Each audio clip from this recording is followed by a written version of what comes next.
मेरे प्यारे दोस्तों, प्यारे जीव हंसों, परमात्मा की प्यारी आत्माओं, आज मैं जो आपके सामने टॉपिक क्लियर करने जा रहा हूँ वो कबीर साहब का शब्द है जो गुरु ग्रंथ साहब पेज नंबर 343 में साफ तौर से लिखा गया है, जिसको आप कोई एप्लीकेशन गुरु ग्रंथ साहब के नाम पे डाउनलोड करके देख सकते हो, या फिर मैं फ़ोटो भी शेयर कर रहा हूँ, आप उसमें भी पढ़ सकते हो, या आप गूगल में भी सर्च कर सकते हो। तो दोस्तों, जो वाणी मैं बताने जा रहा हूँ उस वाणी का कहने का असली मकसद है 52 अक्षरों से इस जीव आत्मा को अलग करना है। 52 अक्षरों को पैदा करने वाली ये आत्मा, ये जीवात्मा उसमें ही उलझ गई है और उसके द्वारा ही मुक्ति की आस लगा के बैठी है। इसलिए कबीर साहब को ये शब्द बोलना पड़ा। आपने इसको ध्यान से विवेक लगा के समझना है दोस्तों। तो क्या कहती है वाणी? 52 अक्षर जोरे आन, सक्या न अक्षर एक पछान। कबीर साहब कहना चाहते हैं कि जितने भी नाना पंथ, नाना प्रकार के मत मतांतर, जितने भी नाना प्रकार के गुरु जो पूरे दुनिया में प्रचार करते हैं अपने अपने पंथों का, वो बताते तो यही है कि परमात्मा एक है, परमात्मा एक है, सबका वही एक है। लेकिन हर गुरु किसी ना किसी फोटो को, किसी ना किसी अपने इष्ट देव को, किसी ना किसी अपने गुरु को परमात्मा घोषित करने में लगा है। और सब कुछ बताने के बाद आपको क्या दे दिया जाता है? एक नाम दे दिया जाता है सिमरन करने के लिए। क्योंकि ऐसा कोई गुरु नहीं है जो आपको बिना नाम सिमरन करवाए, जो आपको अपना शिष्य बनाए। कोई ना कोई नाम वो आपको देगा ही देगा, चाहे कोई ज्ञान दे, चाहे कोई नाम दे। मतलब कि आपकी बुद्धि को अपनी बुद्धि के लेवल में पहुंचाने के लिए वो एक ऐसी चीज देता है जिसको हम नामदान कहते हैं। चाहे वो कोई वस्तु दिखा दे, जैसे कई संत क्या करते हैं, जो आपको नामदान के नाम पे आपको एक वस्तु दिखा देते हैं और कहते हैं कि देखो, हमने कोई नाम नहीं दिया, कोई हमने शब्द नहीं दिया, हमने तो सीधे परमात्मा ही दे दिया। क्या होता है वो जाल? वो है ब्रह्म का जाल, निराकार का जाल। वो संत आपको दोनों हाथ ऐसे आमने सामने करके दोनों हाथों के बीच में एक निराकार तत्व को लखा देते हैं, जो आकाश तत्व होता है। असल में जो आपके दोनों हाथों के बीच में जो गैप है, वो गैप दिखा के पूछते हैं, कहते हैं कि इन दोनों हाथों के बीच में आपको कुछ दिख रहा है? तो जीव कहता है नहीं। तो वो कहते हैं जो चीज नहीं दिख रही है, वैक्यूम, वही परमात्मा है। वही परमात्मा है जिसको कोई काट नहीं सकता, कोई जला नहीं सकता, कोई बुझा नहीं सकता, कोई इसको खंडित नहीं कर सकता। ये एक रस एक सार है, ये हर जगह है। ऐसा नहीं है कि ये दिल्ली में नहीं है, कि ये पंजाब में है, कि ये अमेरिका में नहीं है, ये इटली में है। ये हर जगह व्याप्त है। सारा ब्रह्मांड इसी तत्व के अंदर है, जो आंखों से दिखता नहीं है, केवल गुरु के द्वारा दिखाई देता है। दोस्तों, इसी ब्रह्म को कबीर साहब ने बोला है कि प्रथमे भूला ब्रह्म अखंडित, झाई आपन मानी। कबीर साहब ने ब्रह्म ज्ञान को कभी सत्य ज्ञान नहीं बोला। और आजकल के जो स्वयंभू मनमुखी जो आत्मज्ञानी बने हुए हैं कई, जो आपको ज्ञान भी समझाने लगे हैं, वो क्या बोलते हैं कि आत्मा कण कण में है, आत्मा पहाड़ में भी है, आत्मा पत्थरों में भी है। अब आप इनके बुद्धि के लेवल को परख सकते हो कि ये कितनी बुद्धि है इनके पास, कितने ज्ञानी हैं ये, जो पत्थर में भी आत्मा का वास बताते हैं। और कबीर साहब ने क्या बोला? पाथर पूजे हरि मिले, तुम्हें पूजू पहाड़। उस पत्थर में वो जड़ है, उसमें आत्मा का वास नहीं है। आप जड़ नहीं हो, आप में आत्मा का वास है। आप चेतन हो। आप इतने चेतन हो कि आपका जो जड़ शरीर है वो भी चेतन लग रहा है, दिख रहा है, चल रहा है, खा रहा है, पी रहा है। तो उस चेतन सत्ता की वजह से आपका जड़ शरीर जो चल रहा है, खा रहा है, पी रहा है, वो अस्तित्व में है, क्योंकि आप में आत्मा है। जिस दिन वो आत्मा आपसे जुदा हो जाएगी, आपके शरीर से, वो शरीर भी उस पत्थर के समान हो जाएगा जो पत्थर आप सड़कों पे पड़ा देखते हो, निर्जीव। इसीलिए कोई किसी की मौत पे भी जाता है शोक मनाने, तो वो ये नहीं कहता उसका नाम लेके कि मैं फलाने के घर जा रहा हूं, मैं फलाने के पास जा रहा हूं। वो कहता है मैं मिट्टी में जा रहा हूं, मैं मिट्टी पे जा रहा हूं, किसी की मिट्टी हो गई है, मतलब चेतन आत्मा जड़ शरीर को छोड़ चुकी है, अब उसमें आत्मा नहीं है। ये आत्मज्ञानी क्या किसी मुर्दे के घर जाके कह सकते हैं कि आपके इस मुर्दे में, इस लाश में आत्मा है? आप इनकी बुद्धि का लेवल देखिए कि ये किस लेवल की बातें करते हैं। ये असल में ब्रह्म को आत्मा समझ बैठे हैं, दिक्कत यहां पे है। ये ब्रह्म ज्ञान को आत्म ज्ञान समझ बैठे हैं। यहां पर इनकी बुद्धि काम करना बंद कर देती है, क्योंकि 12वीं का बच्चा कभी भी बीएससी वालों को नहीं पढ़ा सकता। 12वीं का बच्चा 10वीं वाले को पढ़ा सकता है, 12वीं वालों को भी पढ़ा सकता है।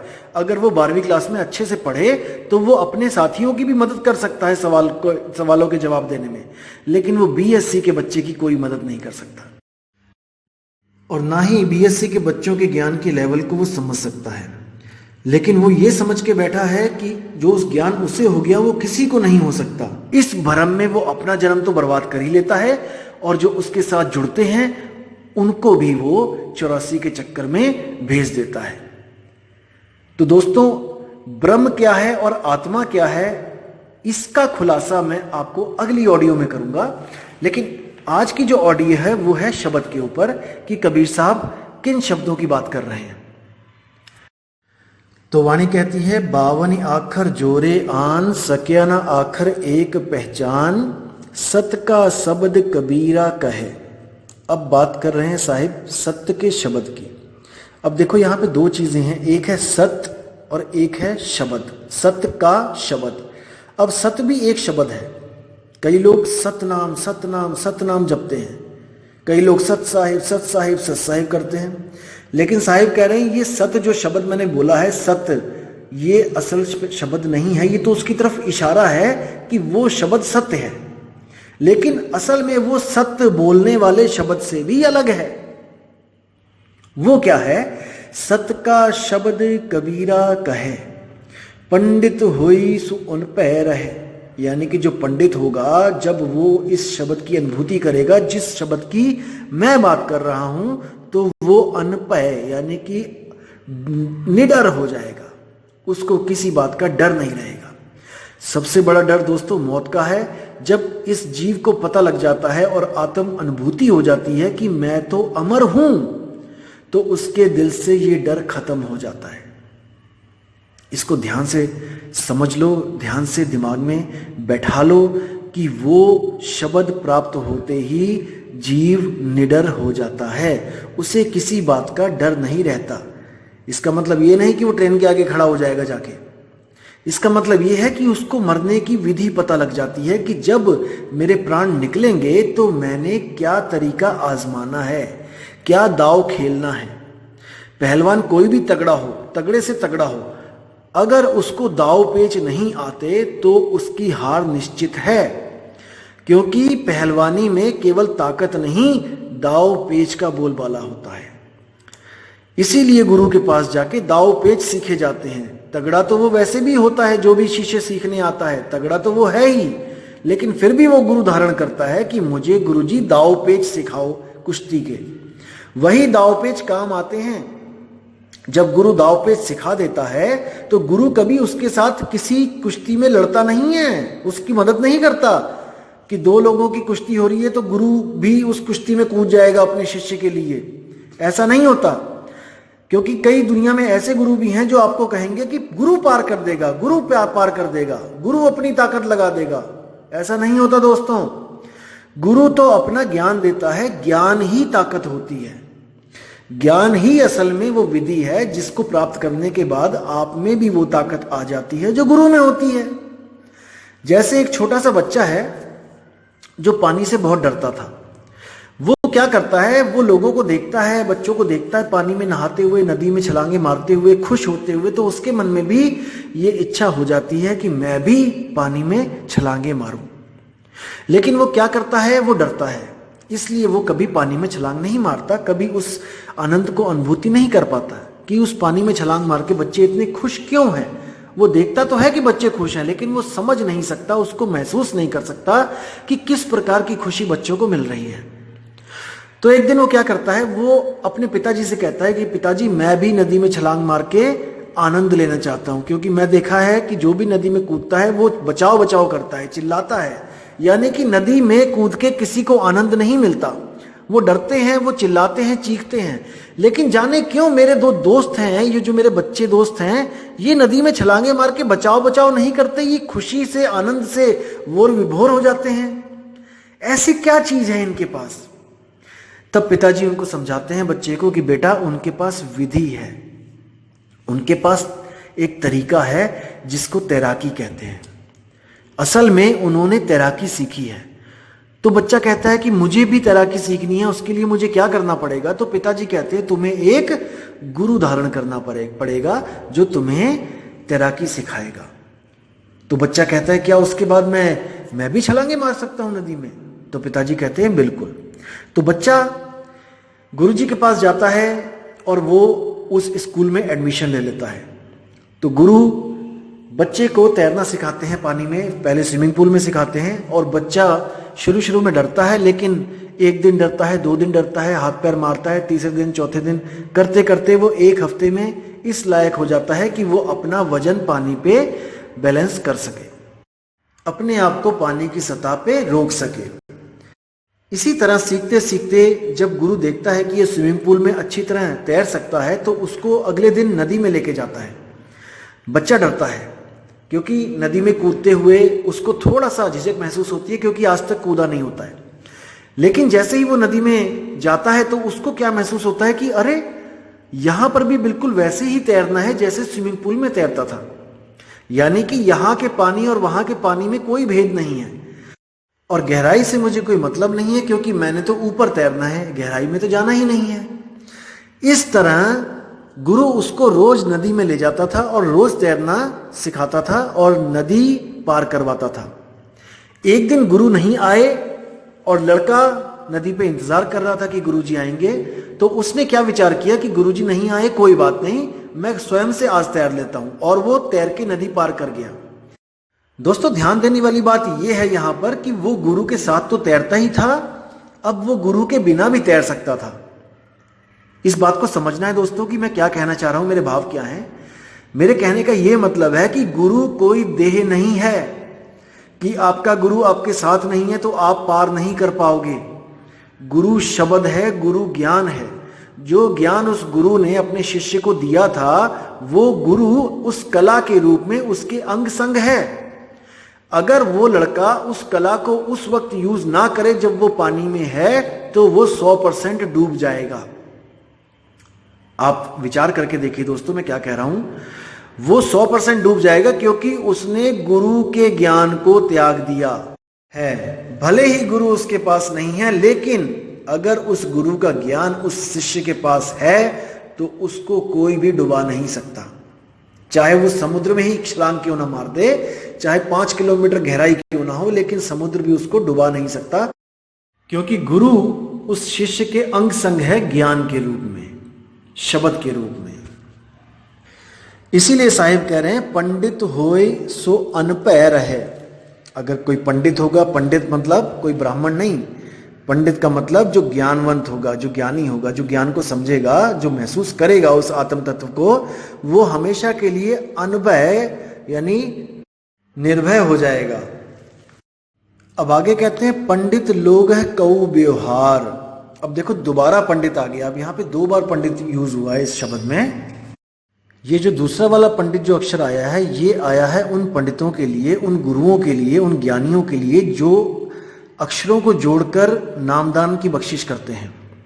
उनका व्यवहार, उनकी जो करनी है, उनका जो व्यवहार है, उसके बारे में कबीर साहब कह रहे हैं, पंडित लोग कहो व्यवहार, यानी कि पंडितों का ये व्यवहार शुरू से ही है कि कोई ना कोई मंत्र देते ही आए हैं। किसी को ओम नमः शिवाय दे दिया, किसी को ओम नमः भगवते वासुदेवाय दे दिया, किसी को ओम क्लियम हरियम श्रियम दे दिया। ये करते ही आए हैं आज तक, इनका व्यवहार है, इनके खून में रचा हुआ है ये मंत्र तंत्र। क्योंकि आज भी देखिए आप, टीवी भरा पड़ा है, हर पंडित आता है टीवी पे और कहता है कि अगर आप ये चाहते हो तो ये मंत्र है, वो चाहते हो ये मंत्र है, इस कामना पूरी करनी है ये मंत्र है। बिना मंत्रों के वो ये कभी नहीं कहते कि भाई तू मेहनत कर ले, कुछ काम कर ले। वो कहते हैं संकट आ गया है, ये संकट मोचन का नाम जपना शुरू कर दो। अरे भाई संकट से तो लड़के ही बात बनेगी ना। अगर आपको पैसे चाहिए आप काम करो, मेहनत करो, आपको बिना किसी मंत्र के, बिना किसी तंत्र के आपके घर में पैसे आएंगे। लेकिन आपके जो कर्म है उससे आपके जो फल मिलेंगे उसके हिसाब से आपको पैसा मिलना है कि नहीं मिलना है, ये आपके कर्मों के ऊपर डिपेंड करता है। फिर तो आप चाहे मेहनत भी करो तब भी नुकसान होगा, चाहे मंत्र जपो तब भी नुकसान होगा। तो अब अगली लाइन में क्या बोल रहे हैं कबीर साहब कि पंडित लोगे कहो व्यवहार, ज्ञानवंत कहो तत्व विचार। अब इन दोनों लाइनों में हमने डिफरेंस देखना है कि एक ज्ञानवंत और एक पंडित में क्या फर्क होता है। जो पंडित बोला है कबीर साहब ने, वो बोला है 52 अक्षर की पूजा करने वालों को। जैसे कोई भी नाम जपता है, कोई भी गुरु, कोई भी पंडित, एक तो वो हो गया पंडित जो उनके व्यवहार में ही वो नाम जपने की आदत है, और दूसरा है ज्ञानवंत। ज्ञानवंत होता है विवेकी पुरुष, वो कभी भी नामों के चक्कर में नहीं पड़ता, वो तत्व विचार, वो उस नाम के तत्व पर विचार करता है कि जो बात चल रही है, जो भगवानों के नाम मुझे दे रहे हैं, आखिर में वो है क्या चीज, क्योंकि कुछ तो होगा। जैसे माना आपने बोला कि पानी, आपने बोल तो दिया पानी, लेकिन वो पानी कुछ है तो, कोई तत्व है ना जो पानी है जिसका नाम। उसी पानी को आगे जाके किसी और देश में देखोगे तो वाटर बोलते हैं, अपने भारत में देख लो कहीं पर उसको जौल बोलते हैं, कहीं पे उसको नीर बोलते हैं, कहीं पे उसको तोय बोलते हैं, कहीं पे उसको पानी बोल देते हैं, कहीं पे उसको जल बोल देते हैं। तो जो अज्ञानी होगा वो इसी में उलझ जाएगा कि नहीं ये वाला मंत्र सच्चा है, नहीं वो वाला मंत्र सच्चा है। ऐसे गुरु भी देखे होंगे आपने जो टीवी पे ये बताते हैं कि देखो वो गुरु ये मंत्र दे रहा है, वो मंत्र नहीं है, असली मंत्र मेरे पास है।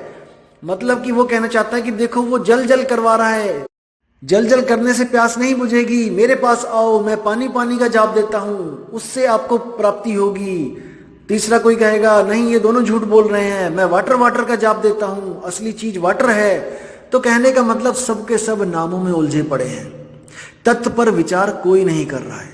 वो नी तत्व कैसे मिलेगा, क्या है वो नी तत्व, इस पे कोई विचार नहीं कर रहा। सबके सब अंधी भेड़ की तरह मंत्रों के पीछे लगे पड़े हैं। हमारे गुरुजी फलाना मंत्र देते हैं, हमारे गुरुजी 7 मंत्र देते हैं, हमारे गुरुजी 10 मंत्र देते हैं। अरे परमात्मा एक है, उसी एक का नाम बहुत बड़ा है, किसी और की जरूरत नहीं पड़ेगी। तो दोस्तों इस पे विचार करना है, विवेक लगाना है। आपकी बुद्धि इस सत्य को जरूर पकड़ेगी, क्योंकि मुझे पूरा विश्वास है कि आप भटके हुए हो लेकिन मूर्ख नहीं हो। आप भटक चुके हो लेकिन मूर्ख नहीं हो। भटका हुआ बंदे को हम मूर्ख नहीं कह सकते, क्योंकि सुबह का भूला शाम को वापस आ सकता है। भूले हुए हो आप लेकिन मूर्ख नहीं हो, और सत्य ज्ञान प्राप्त नहीं हो पा रहा है इसलिए मूर्ख बने हुए हो। जिस दिन आपको सत्य ज्ञान समझ में आ गया, आप कभी भी मूर्ख नहीं बने रह सकते। आप पीतल को तभी तक गले में पहन रहे हो दोस्तों जब तक आपको सोने की परख नहीं हो गई।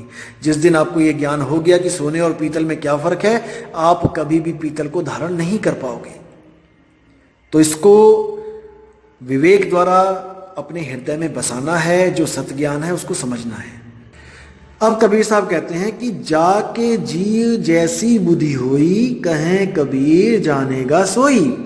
कि जो मैं शब्द बोल रहा हूं, जो मैं वाणियां बोल के गया हूं, जैसी जिसकी बुद्धि होगी वो मेरी वाणियों को उसी प्रकार से समझेगा। देखो कितना स्पष्ट बोल दिया है कि ऐसा नहीं है कि मेरी वाणी पढ़ के एक ज्ञानी भी और एक अज्ञानी भी दोनों एक ही निष्कर्ष पे निकलेंगे। नहीं, वाणी एक होगी लेकिन उसके मतलब बुद्धि के अनुसार बदल दिए जाएंगे। सबसे बड़ा जाल यही है दोस्तों। शब्द कबीर साहब के सब ले रहे हैं, वाणियां कबीर साहब की सब ले रहे हैं, लेकिन अर्थ अपनी अपनी बुद्धि के अनुसार लगा रहे हैं। दिक्कत यहां पे है। जैसे कोई संत कहता है कि सोई गुरु पूरा कहा है, 2 अक्षर का भेद बताए। 2 अक्षर का मतलब क्या है? ओम सोहम। अब वाणी में नहीं लिखा है कि ओम और सोहम है, वाणी में केवल 2 अक्षर लिखे हैं, लेकिन वो अपनी बुद्धि के अनुसार क्या कह रहा है कि ओम सोहम। अब अगर ओम और सोहम ही वो दो अक्षर हैं जिसको एक पूरा गुरु बताता है, फिर तीसरा नाम क्यों देते हो आगे? क्योंकि वाणी तो ये भी प्रमाणित कर रही है कि सोई गुरु पूरा कहा है। जो दो अक्षर ओम सोहम दे रहा है वही गुरु पूरा है। फिर तुम पूरे कैसे हो गए? क्योंकि ओम सोहम तो कई पंथों में ऑलरेडी मिल रहा है। आप नाथ पंथों में जाइए, वो भी ओम सोहम का जाप देते हैं श्वासों के द्वारा। तो आप कैसे कह सकते हो कि वो अधूरे हैं? क्योंकि वाणी कह रही है दो अक्षर का भेद बताए वो गुरु पूरा है। तो यानी कि दोस्तों अपनी अपनी बुद्धि के अनुसार वाणियों को पढ़ाया जा रहा है, लोगों को भ्रमित किया जा रहा है, लेकिन आप भ्रमित अब मत होना। कबीर साहब भी कह रहे हैं कि कहें कबीर अक्षर दो भाख, होगा खसम तो लेगा राख। अगर तीन अक्षरों का नाम ही सतनाम सारनाम सार शब्द है तो कबीर साहब को कहना चाहिए था कहें कबीर अक्षर तीन भाख, होगा खसम तो लेगा राख। फिर तो तीन की बात होनी चाहिए थी। नानक साहब ने भी दो अक्षर की बात करी है। जे तू पढ़िया पंडित बिन दो आखर दो नामा, प्रणवत नानक एक लंगाए जे कर सच समावा। आप 1171 पेज नंबर पर देख सकते हैं गुरु ग्रंथ साहब में वाणी बिल्कुल स्पष्ट लिखी है, लेकिन उसको समझाने वाले ही उलझा रहे हैं। दिक्कत ये है।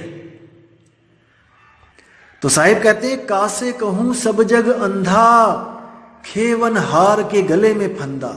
खेवन हार यानी गुरु, जो किश्ती को खेने वाला है। साहिब कहते हैं माया ने उसी के गले में फंदा डाल रखा है, तो आगे चेले कहां जाएंगे?